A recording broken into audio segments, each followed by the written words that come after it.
So, Kiana, good morning. Good morning. And thank you for doing this with me. So, I'm so excited about it.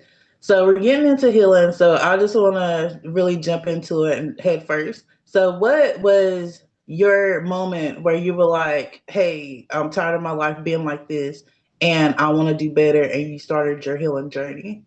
Well, that would have been like in 2020 when I hit rock bottom and had to go to rehab and had to start healing myself. And before that, I was doing a little bit of healing too, but then I got back into like drinking. And so I went to rehab, and that really helped me to stop drinking. I'll say that. But once I got out of rehab, that's when I decided to actually start my healing journey. And it was hard, very, very hard. I cried a lot. And that's one of the things I think that I am healing is my heart still right now. 5 years later, I've been through a lot of trauma, and healing and sobriety has been my main goal for a long time. So when you started healing and you saw how things were your fault, because that was my thing, like when I started my journey, and we'll get into that a little bit later. How did you like be gentle with yourself and not be so hard on yourself in those moments where you had to you because you feel that guilty feeling at first, and it's like I can't believe I let myself do this. Like, how did you get through that part of it? So basically, I I remembered when I was really mean to my parents, and it like really hit me. Like my dad brought home like I don't know, fast food, Arby's or something. He brought home Arby's one day, and he was like, I accidentally got an onion bun, and he was like this. He was like, I accidentally got an onion bun. And I'm like, was I really that rude to you during like my healing and my recovery and stuff? And like all that stuff, I blamed on myself. And basically, how I dealt with it is I cried it out and I let it all go. And I also, if it was towards other people, then I would seek, forgiveness and like ask them for forgiveness or something like that. But if it was just like me and it ruined my life, like I still deal with the guilt. Like it still permeates sometimes when I think about like my drinking and like how I turn when I'm drinking and stuff like that. So, but I don't drink anymore. And But basic, that's one of the, I'm sorry, I didn't mean to cut you off, but that's one of the things I was going to say, that when we're healing, we feel guilty because we didn't know what we know now then, and we did things that we weren't so proud of, and we that's one of the biggest things that I want to get across to everybody that's watching this. Like, you can't feel guilty for not knowing what you know now. You you were in a place that you weren't processing those things, and it's okay to um move on from that and not sit in that anymore. And if you and as part of healing is not um sorry, you know what I'm trying to say? Help me out here. Like, healing is not a one-stop shop. Like, it's a continuous cycle, like you said, that you don't just get over everything at once and be like, oh, I'm healed. yeah, it's So not a that's, straight line. yeah, that's something that I wanted to interject while she was talking. But continue on. I'm sorry. Oh, that's all right. I was just gonna say, but the biggest thing is my words.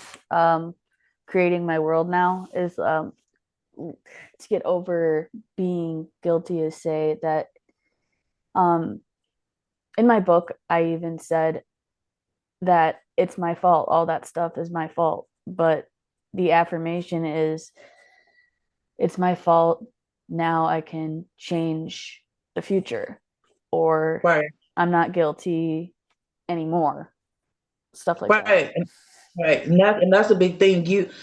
You can change anything. Like, whatever happened to you doesn't define you, and that's something that we definitely have to always remember. I know for me, I had a lot of things to unpack because I escape a lot, Mm-hmm. and I use sex, I use weed, and I was always on the go. Like I would never be home. I'd never be still. And I've been on my healing journey for probably like 9 years. But the last two is when I really took it serious because I ended upside down in the ditch. And I was unconscious for like 15 minutes. And I probably would have died had not, I don't know, like an image of my son popped in my head, and that's what made me start making myself come back. Like I was about to be out of here. And I Mm. had tried to take myself out before and it didn't work. And this time that was my realization, and that's what put me on my steps in my journey to really get serious and about my healing. Like, why do I keep trying to escape? And there's so many things that were going on with me that, I was in survival mode. Like being in survival mode, I was just tired of being in survival mode, and I was doing anything to escape being in survival mode besides sitting down and going through the reasons how I ended up in that way, spinning the same circle. So that's one of my issues. Um, One of the things that I had to start doing was detaching from things that didn't no longer serve me anymore. And that meant letting go of people that I used as distractions. That was one of the biggest things. Because when you're around people that really don't want the best for you, they want what they can get from you, or they want to emotionally dump on you all the time, you can't focus on your own problems. And that's something I was doing too. I was putting on my cape and trying to be superwoman and trying to help all these different people and not focusing on my own issues because I didn't want to sit with them. Sitting with your own stuff is hard. It's very hard. And it's ugly. And you find yourself crying. You find yourself mad. You find yourself upset. Like one of the biggest things for me was I had to admit a lot of things to myself that I didn't want to admit. Did you have that problem? Yeah, I had to admit a lot of stuff like that I had no idea what was going on. Basically, we have no idea what's going on is the biggest thing I've had to admit. Admitting that I was wrong about a lot of stuff, about pretty much everything. Um, Admitting that healing is not all rainbows and sunshine, and the path is not love and light all the time. It has to be darkness and shadows, and Definitely not. yeah. Yeah, you definitely have to sit with your shadow self. And if y'all don't know what your shadow self is, that's the parts of yourself you don't like. That's the parts of you that get angry, the parts of you that get jealous, the parts of you that are sometimes you're lonely, things like that, where you want to act like those things are not going on. Like I want to act like everything's fine and I'm doing this, I'm doing that. Like you can't do that if you're healing. You have to be honest. Like if you're not honest, you're never going to get over it, and things are going to continue to trigger you. And triggers are things that may remind you of things that happened before, and that's how sometimes you end up in the same cycle because you don't want to accept those things and you keep repeating the same pattern. I don't know if you believe in God or source or anything like that. I don't know how you guys feel, but that I feel there's a higher power than you. And source is going to keep putting the same thing on you until you learn the lesson. If you want to step out of that, then you're going to have to admit these things to yourself. That's how I feel about it. Yeah. Yeah, it's So hard. yeah, it is. It really is hard. It's hard to be that honest with yourself. And one of my problems was I would get lonely. I don't know if that happened to you. I would get lonely. Like some people say they like being by themselves, and I like being by myself now because I like the version of me now. But the version of me then, no, I didn't like being by myself. I would feel lonely, and I would want some kind of other human contact besides just sitting by myself. And healing requires a lot of isolation, so you can, cut out the noise. That's how I feel about it.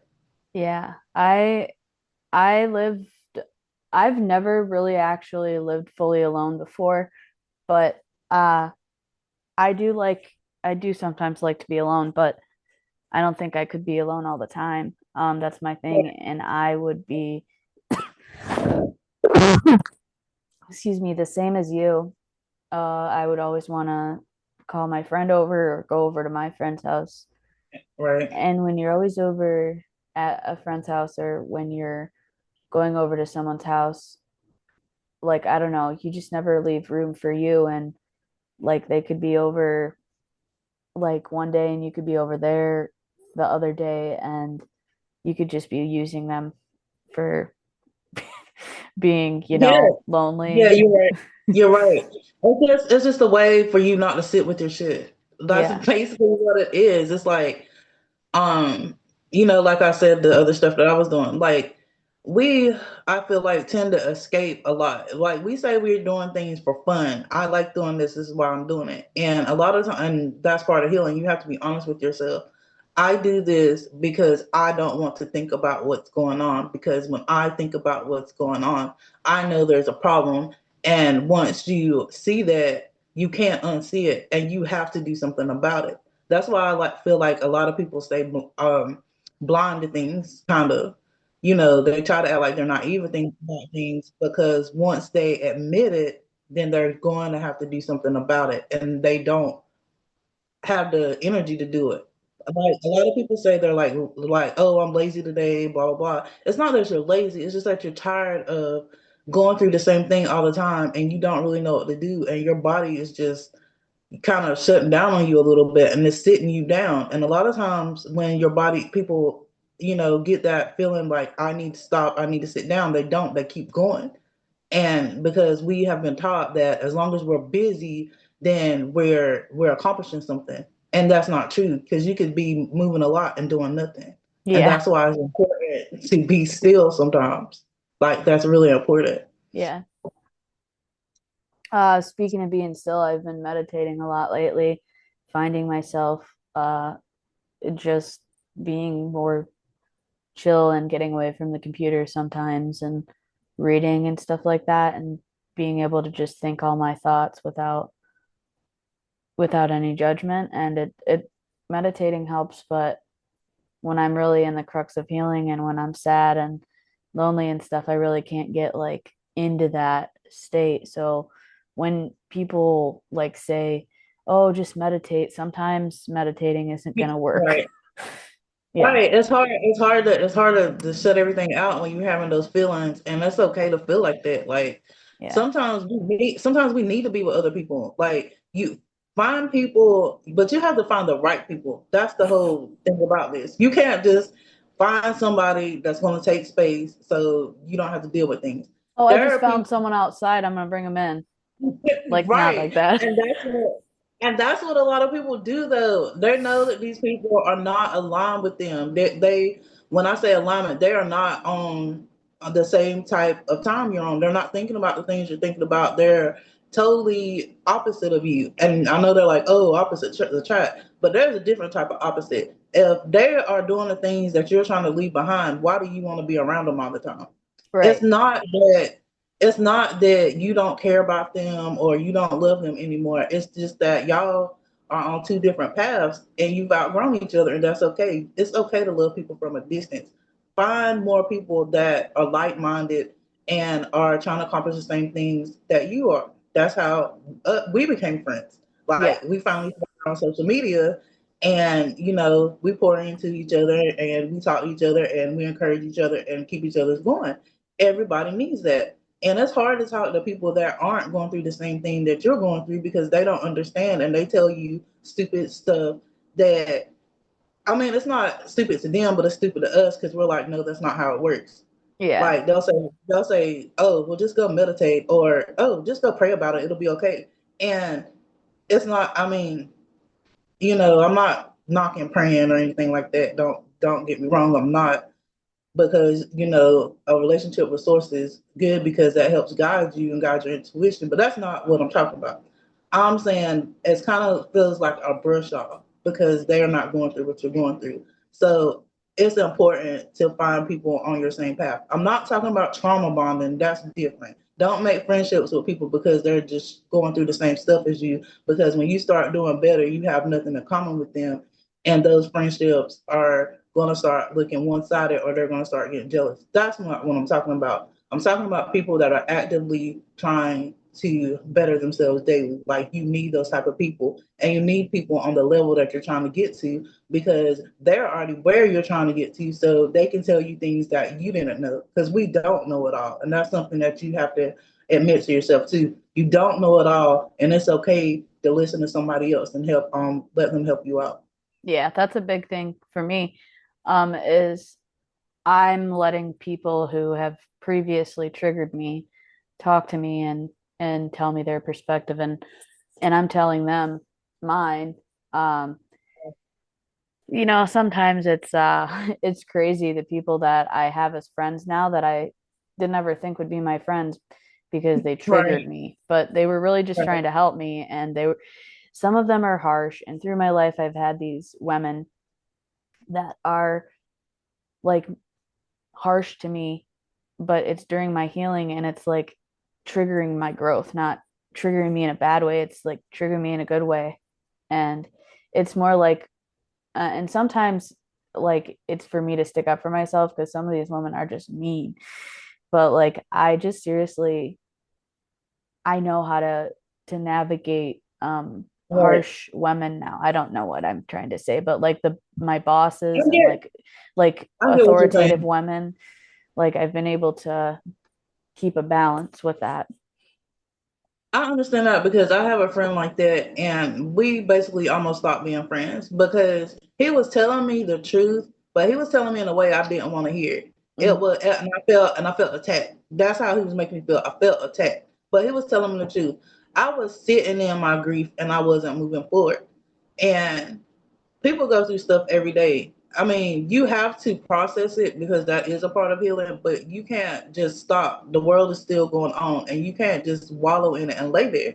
mm. And I wanted somebody to comfort me, and he was like, "Look, you got to get up and get moving. Like it's time." I didn't want to hear that shit. Like I wanted a hug. Like what do you mean? Don't give me that tough stuff right now. I don't want to hear it.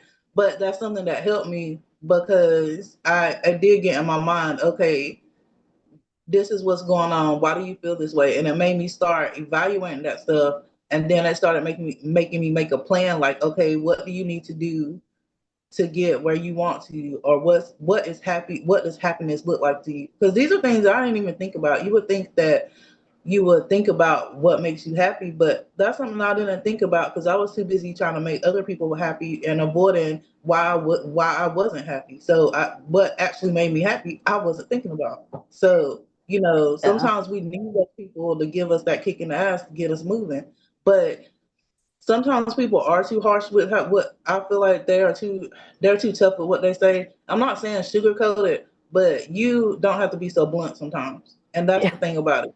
You don't have to be so freaking blunt. Like there's a way because sometimes it's not what you say, it's how you say it. So I want y'all to remember that out there. Like maybe people are not listening to you because of your delivery, because that does matter. Hmm.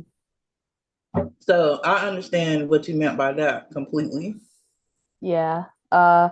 You were saying something about how your friend was truthful with you, and I had a friend who I was in the depths of depression and like really sad, and I'm like, when is this healing gonna end? And he was just honest. He's probably like 10 years, 5 years, you're probably gonna get over this. And I'm sitting here like 10 years later, like good prediction. I was like 10 years. Right. I mean, I'm proud of myself because a lot of things that I was carrying, I have let go. Hmm. I've did what I've done, the work that I needed to do, and I've finally been able to let that go, and it's made a change in how I act with other people. And I'm not. I used to feel bad when I say no, and I used to feel bad when I did certain things that I used to, and I would beat myself up about it. But healing isn't linear. Like it's not like, oh, once you start on your healing journey, you're never gonna do anything you used to do anymore. No, sometimes you do fall, but you process that and you work through it and you move on. It doesn't mean all the healing you did previously, is out the window now. Right. But one thing that I would say is, what would you tell somebody that was starting their healing journey, that thinks that healing is just lighting candles and writing in your journal and meditating and all love and light. Like, what would be like some things that you would tell them? Well, first of all, I would tell them that if they believe that if it was all love and light and all candles and journaling, then they'd be sadly mistaken, especially if they've been through traumas, because you have Right. to really heal your traumas to heal yourself. And I would just say, remember your shadow and face it if you can. The parts of yourself that you hate, that you don't like, that like all the things that you are towards other people that is negative. Um, just just look at it before like you leap. Look before you leap. I would feel like the first, I would say that you need to realize that healing is not fixing you. Mhm. Like a lot of people feel like it's fixing them. It's not fixing you. It's you learning to be gentle with yourself while you're trying to be the best version of yourself and and you have to forgive yourself for not knowing what you knew before.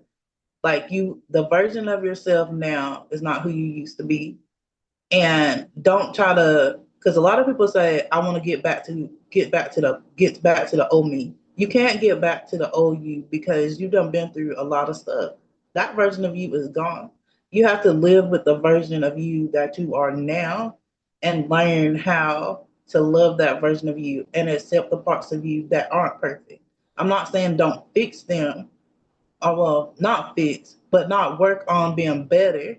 Because some people like to say, well, this is just how I am, people take it or not. No, if you know that you have toxic things you need to fix, you need to work on those things so you can be a better person because that will help your life tremendously. Like it really will. So those are the suggestions that I would have to someone that was starting out. And I would say be consistent. Don't, because, trying to do better, you can't do better one day and then for the next 3 weeks fall backwards. Like, no, that's not what I meant by falling backwards, like Yeah. at all. You got to actively try to do this or it's not going to work. So that's what I would leave them with. Yes. Good advice. So we are coming back again next time to tell you guys once you start your healing journey and then you realize, okay, I don't want this anymore. How do I actually find out what it is I'm supposed to be doing? So that's what we'll be back with next. I hope to see you guys later. Bye. Bye.